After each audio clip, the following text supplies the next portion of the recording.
By the third night of the Cutbank blizzard, Stone Hollow had vanished. Wind tore across the flats. At more than 60 miles an hour, the cold had fallen to 26 below. Snow buried fence posts and erased the line between earth and sky. At the north crib, one section of the willow windbreak snapped loose. Garrett Marlowe tied a rope around his waist and placed the other end in Adeline Farrow's hands. If the wall failed, wind would strike the offset barn entrance and pack the doorway shut. Inside, Wyatt counted marker posts through the whiteout. Baby Josie cried behind the canvas curtain. A milk cow strained in early labor. Dallas Reed, the hand who had mocked Garrett's work, lay exhausted beside the stove. The rope jerked once, then nothing. 6 weeks earlier, Garrett had stumbled onto this property with a single plea: a little milk for his child. How is it that now the survival of the whole ranch rested on his ability to keep standing? Late in September of 1886, Garrett Marlowe reached Stone Hollow with nothing but an old handcart and 2 children. He was only 36, yet the trail had already aged him. His coat had been patched with 2 different kinds of cloth. One hand pulled the cart, the other carried 11-month-old Josie against his shoulder. 7-year-old Wyatt walked beside the wheel without asking how much farther they had to go. Garrett had spent years repairing barns, freight wagons, hand pumps, and storage sheds along the rail supply stations after his wife Mary Ann died from a fever that swept through their old town. He could no longer travel with a repair crew while raising 2 children alone. 3 ranches had already turned him away. One offered work but refused the children. Another gave them a bed for one night before sending them back onto the road. A third suggested that Josie would be better off with another family. Garrett walked away. On their last day before reaching the ranch, Josie could only be calmed with thin grain porridge. Wyatt quietly tucked half his cornbread deep inside his coat. Even after his father promised there would be food tomorrow, Garrett saw it and understood the truth. The boy no longer believed in tomorrow. Then Stone Hollow appeared beyond a wind-scoured rise. The barn roof sagged. Its main doors faced the northwest wind. An old willow row stood too close and half dead. Smoke streamed sideways from the chimney. But inside the corral, milk cows were still standing. Adeline Farrow, the widowed owner of Stone Hollow Ranch, stood beside the stock trough, breaking a thick sheet of early ice with the back of a hammer. It was far too early in the season for water to freeze. She watched the stranger and the 2 children before asking a single question. Her sleeves were rolled above her elbows. A feed ledger rested beneath her belt. One leather glove had been worn smooth by years of holding reins. Nothing about her suggested someone waiting to be rescued. "What kind of work do you know?" she asked. Garrett answered without offering his story. "Barn frames, hand pumps, water troughs, wagon wheels, roofs, doors, hay storage. What do you need?" His eyes settled on Josie, who quietly chewed the corner of her blanket because hunger had lasted longer than tears. "Feed my kids. Let us sleep somewhere out of the wind. I'll fix what winter is about to break." Adeline glanced toward her barn. "What makes you think anything is broken?" Garrett raised one hand toward the buildings beyond the fence. "Your barn doors face the northwest wind. Your hay is pulling moisture from the ground. That water line will freeze before the first real cold front." Silence settled between them. Confidence was easy to find on the frontier. Proof was not. Adeline looked at Wyatt. Then she looked at Josie, still resting against Garrett's shoulder. She stepped forward without answering his claims. Instead, she gently lifted the little girl from his trembling arms. "The milk comes first," she said quietly. "Your claims can wait until morning." Adeline led them into the kitchen without another question. She warmed fresh cow's milk with a little water, tested it against the inside of her wrist, then nodded toward Garrett. "Slowly," she said. "Her stomach has been empty too long." A bowl of beef stew, cornbread, and dried apples appeared in front of Wyatt. Another bowl waited for Garrett, even after he quietly insisted he was not hungry. Wyatt ate without speaking. Before finishing, he secretly pocketed his leftover bread. Adeline noticed. She said nothing. Instead, she laid another piece beside his bowl as though it had always belonged there.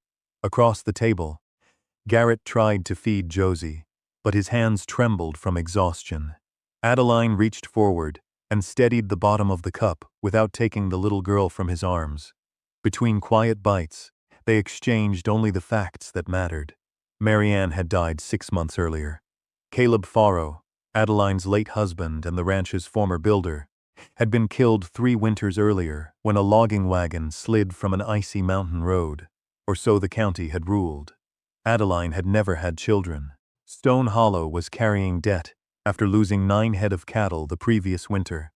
Later that evening, Adeline brought down an old cradle from the storage loft. Caleb had started it years before. One rail was still rough, never sanded smooth. Garrett noticed she had kept it all this time instead of burning it for firewood. That night, Josie slept peacefully in the unfinished cradle. Wyatt fell asleep, his hands still tightly guarding the hoarded bread in his pocket. Before sunrise, Garrett was already walking the entire ranch. He did not pick up a hammer. He did not move a single board. He watched first. A short piece of wool hung beside the barn door, showing him how the wind curled through the opening. He dug into the floor beneath the haystack with a shovel and found damp earth beneath the bottom layer. He poured water into one section of the trough and watched how slowly it drained away. Inside the house, a thin line of frost clung to the shrinking chinking between the logs. Adeline followed without announcing herself. "The barn isn't losing heat because it needs thicker walls," Garrett said, pointing instead of waving his hands. "It's losing heat because the wind walks straight through the doors." He knelt beside the hay. "This stack is spoiling from the bottom up." He pointed toward the pump. "The water line is too shallow. It has nowhere to drain after use." His hand rested against the wall of the house. "The chinking has pulled away from the logs." Finally, he looked toward the dying row of willow. "Those trees are too close. Last winter the snow drifted exactly where you needed an open doorway." Adeline folded her arms. "Caleb planted those willows." Garrett shook his head. He wasn't wrong. They work against spring winds. Winter storms come from a different direction. The trees stayed the same. The weather didn't. Some of the tension left her face. 6 weeks, Garrett said. Water first, hay second. Then the windbreak, the offset entrance, fresh chinking, marker posts before the first storm. Adeline studied him for a long moment before pointing toward the tool shed. "You get 1 week.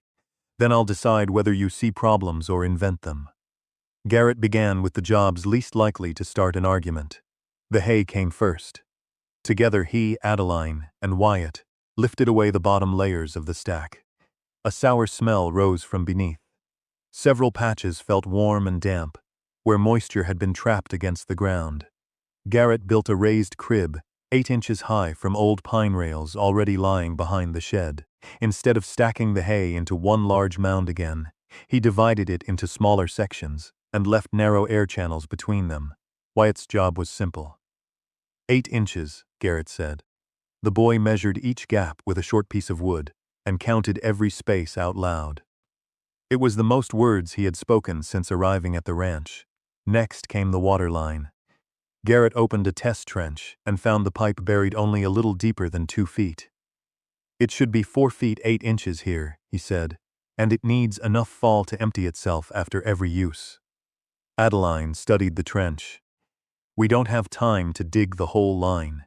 "Then we don't," Garrett answered. "We protect the stretch between the well and the milk cows first."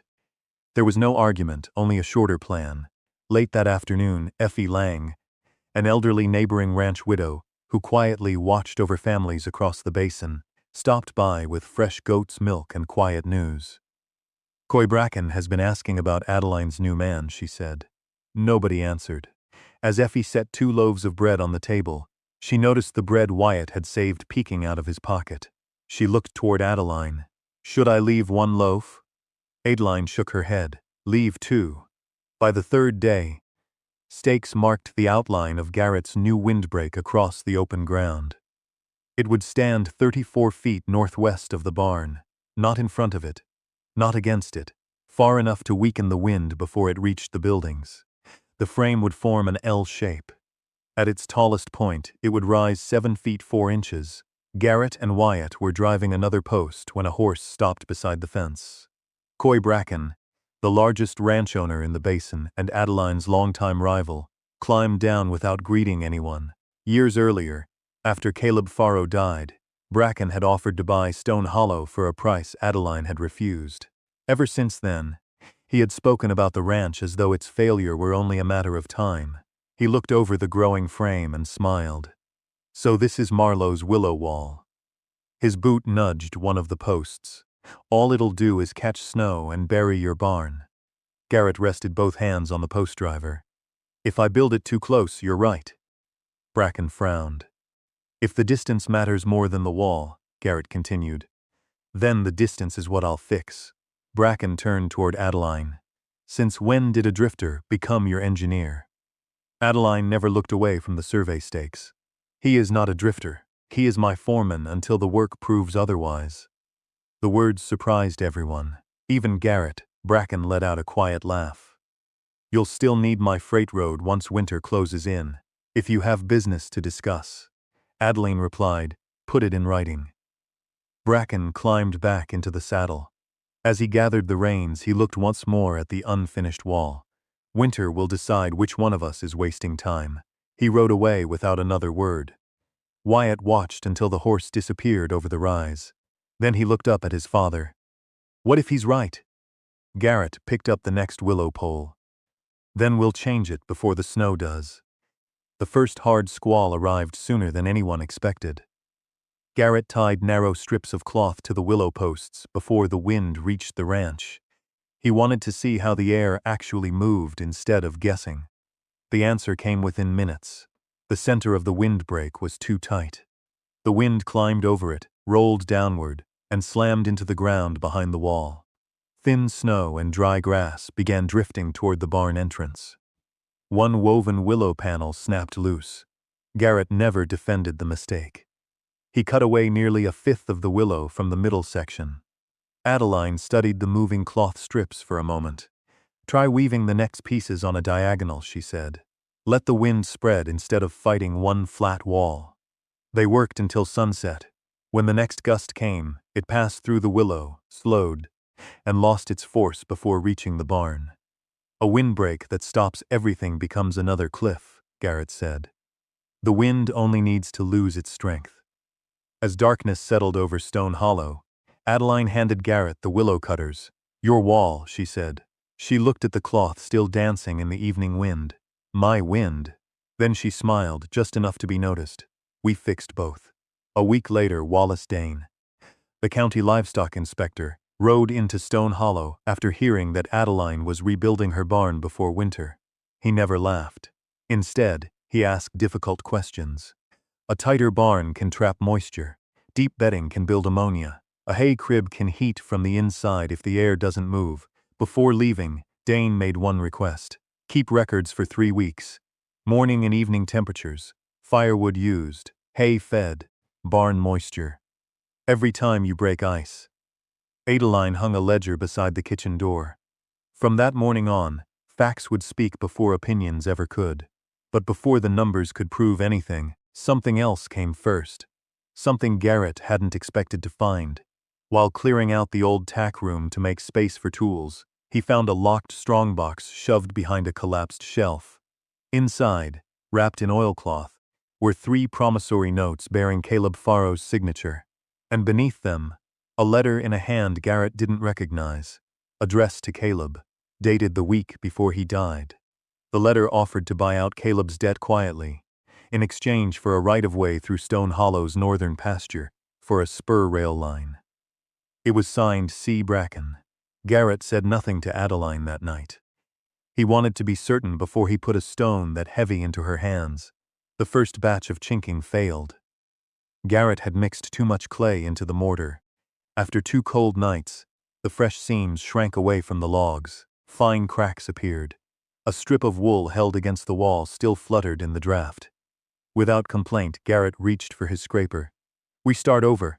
Adeline stopped him. My father used to seal sheep sheds, she said. Less clay, more animal hair, more rice straw. Scratch the first layer before finishing the second. They mixed another batch. This one gripped the logs instead of pulling away. Later, while searching the storage loft, Garrett found an old canvas roll. The leather stitching along its edges was still intact. "Marianne made this," he said quietly. "We used it as a draft curtain in a freight camp." He started measuring where to cut it. "You don't have to," Adeline said. Together, they hung the entire canvas between the sleeping room and the main room without removing a single stitch. As they worked, Garrett spoke of Marianne for the first time. She never feared the cold, but she always checked a child's wrist before she checked the fire. Adeline smiled faintly. Caleb always set 2 tin cups beside the stove every morning. The next morning, 2 cups stood there again. Neither of them mentioned why. The rhythm of the ranch slowly settled into something steady. While Garrett worked with both hands outdoors, Adeline cared for Josie without ceremony. Before long, she could tell the difference between a cry for warmth and a cry for food. Nell, no, Josie, stopped crying when she heard Adeline's boots crossing the floor. Tiny fingers reached for the collar of her coat. One evening, Garrett stepped inside and found them standing exactly that way. He reached for Josie. Adeline gave the smallest shake of her head. She just fell asleep. Garrett simply laid his dry gloves beside the stove, where Adeline could warm her hands later, then walked back outside to check the trough. On another afternoon, Wyatt helped shell dry beans into a wooden bowl. After a long silence, he looked up. "Why don't you have children?" Adeline smiled without looking away from her hands. "Some rooms are built and never filled." Wyatt glanced toward the unfinished cradle where Josie slept. "That one is filled now." Adeline said nothing. The next morning, Garrett noticed something he had been hoping to see for weeks. The usual leftover cornbread now sat untouched on the table. That same week, Garrett finally showed Adeline the letter. She read it twice at the kitchen table, her face gone still and pale. Caleb never mentioned a right-of-way. He never mentioned Bracken buying anything. "Maybe he refused," Garrett said. "Maybe that's why the wagon went off that road." Adeline set the letter down slowly. That road had been cleared 100 times. Caleb knew it better than his own hands. Her voice didn't shake, but something behind her eyes had gone hard and cold. "I want proof before I want revenge. Bring me proof." "Then we finish the ranch first," Garrett said. "A ranch that survives is harder to steal than one that's still fighting for its life." Adeline looked at him for a long moment, and for the first time since he'd arrived, she let him see how frightened she truly was. Not of the winter, but of losing everything a second time. Garrett reached across the table and covered her hand with his. "You won't lose it. Not this one. Not while I'm standing." She didn't pull away. The first real cold snap arrived before anyone expected it. By sunrise, the temperature had fallen to 12 above zero. It was the first honest test of everything they had built. The old barn had once struggled to stay above 19 degrees. Now, behind the willow windbreak and the offset entrance, the milk barn held between 30 and 33, whenever the inner doors stayed closed. The house burned only 5 armloads of firewood instead of 7. Then the water stopped. The metal coupling beside the trough froze solid. "I missed it," Garrett said. There was no excuse in his voice. Together, he and Adeline lowered the drain valve, built a small wooden box around the coupling, packed it with dry wool waste, wrapped the outside in tarred cloth. They worked until nearly midnight. Adeline walked out carrying 2 tin cups filled with hot chicory coffee. Garrett accepted one without lifting his eyes. "I said I'd fix this ranch." The water still froze. Adeline blew across the steam before taking a sip. "You promised to fix it. You never promised to guess right the first time." The words stayed with him longer than the coffee. The next morning they filled the trough again. The water flowed, then emptied itself exactly as planned. For 3 weeks, the ledger filled one careful line at a time. The numbers slowly formed their own argument. Nearly 2 fewer armloads of wood disappeared on cold days. Hay use dropped almost 20%. The trough had not frozen once. Dane returned and read every page. "I wouldn't call it proven, but it's doing exactly what it should." That afternoon, Bracken rode in. "When the snow comes," he said, "my freight road closes unless you sign spring water rights over to my herd." "No," Adeline answered. Bracken shrugged. A few cold nights aren't winter. Garrett said nothing about the letter, not yet. After Bracken rode away, he asked only one question. How many days of hay if his road stays closed? 19 by the old numbers, Adeline replied. Longer, if the ledger is right. Garrett studied the gray sky. We prepare for 26. Without another word, Adeline opened the ledger, wrote 26 beneath the last entry, and drew a single line beneath it. The night before the sky began to change, Wyatt and Josie were long asleep, and the fire had burned low. Adeline sat mending a torn glove by lamplight. Garrett stood by the window, watching the still, heavy air outside. "You've been quiet since the letter," Adeline said, not looking up. "I keep thinking about what I'd do," Garrett said. "If I found out someone took Marianne from me on purpose, I don't know if I'd forgive myself for not knowing sooner." Adeline set down the glove. "You didn't take anything from me. You gave me back a house that had stopped being a home." She rose and crossed the room to stand beside him. "I used to think being strong meant needing no one. Caleb needed me. You need me. I didn't know how much I'd missed being needed until you two showed up half-starved on my land." Garrett turned to face her, close enough now that the space between them had nearly disappeared. "I came here asking for milk for my children. I never once imagined I'd find a reason to stay for myself." "Then stay," she whispered. He reached up and brushed a loose strand of hair from her face, his hand lingering against her cheek. She leaned into it, closing her eyes for a moment before opening them again to meet his. "Adeline," he said quietly, "I don't have much left to offer a woman. Just 2 children, a coat with 2 kinds of patches, and a pair of hands that know how to fix things. Those hands," she said, "have already fixed more than you know." She rose on her toes and kissed him, soft and slow at first, and when he wrapped his arms around her, she melted into him, as though she had been waiting years for someone steady enough to hold on to. The lamp burned low beside them, and for the first time since Caleb died, Adeline let herself want something without guarding it. Garrett carried her gently to the warmth near the stove, and the rest of the house stayed quiet and dark around them, the storm still gathering somewhere far off across the basin, unable yet to touch what they had found in each other. By morning, the 2 tin cups sat by the stove again, closer together than before. The sky began changing 3 days before the storm arrived. At noon, the old mare turned her back to the northwest wind and refused to graze. The air grew heavy. Just before sunset, the wind died without warning. The birds disappeared. Maker posts went into the ground every 18 feet. The cistern was filled to the top. The milk cows and young calves were moved into the protected section. A guide rope was tied from the house to the barn.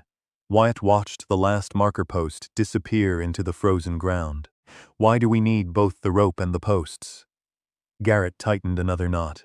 "A rope keeps a man from drifting. Posts tell him whether he's still going somewhere." Near dusk, a written warning arrived from Dane. An Arctic front was pushing south. Winds could exceed 60 miles an hour. Everything that could be prepared had been prepared. The cutbank blizzard arrived before dawn. The first blast came from the northwest, exactly as Garrett had predicted. The willow windbreak bent but held. By midday, one marker post disappeared beneath drifting snow. The next one still showed its fluttering strip of cloth. Late that afternoon, a dull pounding echoed beyond the windbreak. Garrett followed the line of posts into the white darkness. He found Dallas Reed half buried beside the next marker. His cheeks were white with frostbite. He had lost Bracken's crew hours earlier. "I saw the cloth," Dallas whispered. "That's why I kept walking." Garrett brought him inside without saying another word. When Dallas woke beside the stove, he spoke between slow breaths. "Bracken's north barn. Winds blowing straight through it. The cattle are packed into one corner." No one answered. Dallas looked up at the canvas hanging between the rooms. Only days earlier, he had laughed at Marlowe's willow wall. Now that same system had carried him home. The storm tightened its grip overnight. Maple, the oldest milk cow, went into labor weeks too early. The calf was turned.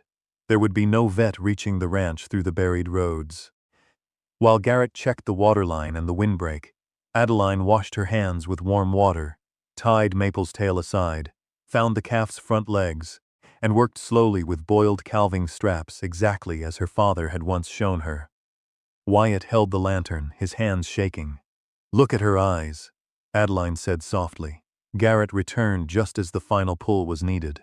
The calf slid onto the dry straw. It did not breathe. Adeline cleared its mouth. Garrett rubbed its ribs with clean straw. Without being asked, Wyatt placed a dry towel into Adeline's hand. Then the calf drew its first breath. From the house, Josie began to cry.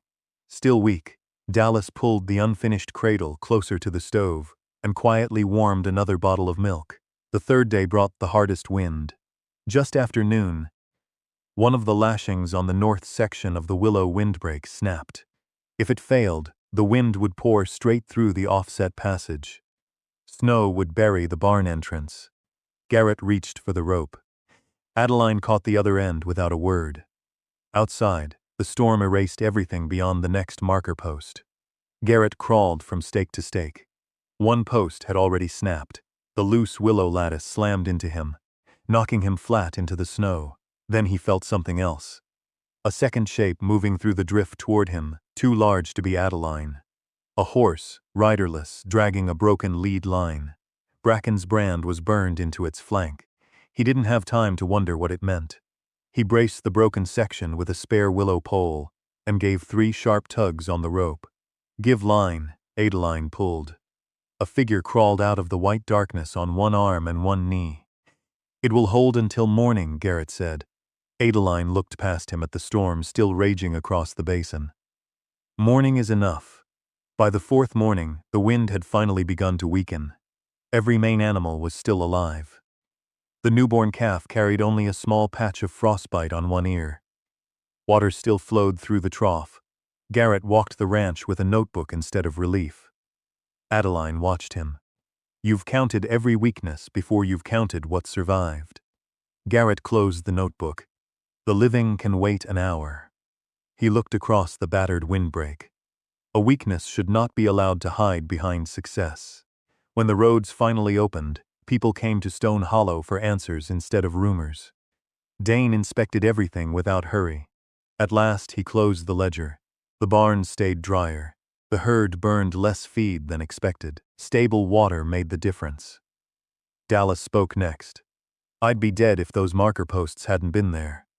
Bracken came last, on foot this time, leading the riderless horse Garrett had found in the drift. His ranch had lost cattle. Part of his north barn roof had been torn away. Garrett studied him for a long moment before setting the strongbox letter on the fence rail between them. "You wrote this to Caleb Farrow the week before he died." Bracken's face went the color of the snow behind him. For once, he said nothing. "I'm not the county sheriff," Garrett went on, "and I can't prove what happened on that mountain road. But I know a man who tried to buy silence once. And I know a marker post you never had to walk toward. Because whatever you did, you're still standing on your own 2 feet this morning. Caleb Farrow isn't." Bracken looked at Adeline. Whatever debt he thought he'd buried with that letter, he seemed to understand in that moment it would never truly be settled, only carried, the way every hard winter on the frontier is carried long after the snow melts. He turned without another word and led his horse back toward the ruined north barn.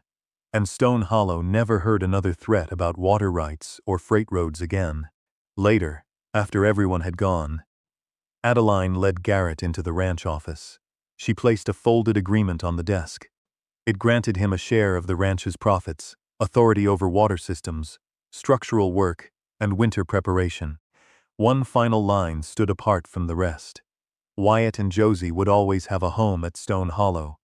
Regardless of what happened between the 2 adults, Garrett looked up. "Why would you give me part of something that has always belonged to you?" Adeline met his eyes without hesitation. "I'm not giving you what was mine. I'm naming what you already carried." They didn't marry as soon as the roads reopened, as the work still came first. Under Garrett's guidance, neighboring ranches, even Bracken's, eventually adopted the Stone Hollow winter plan.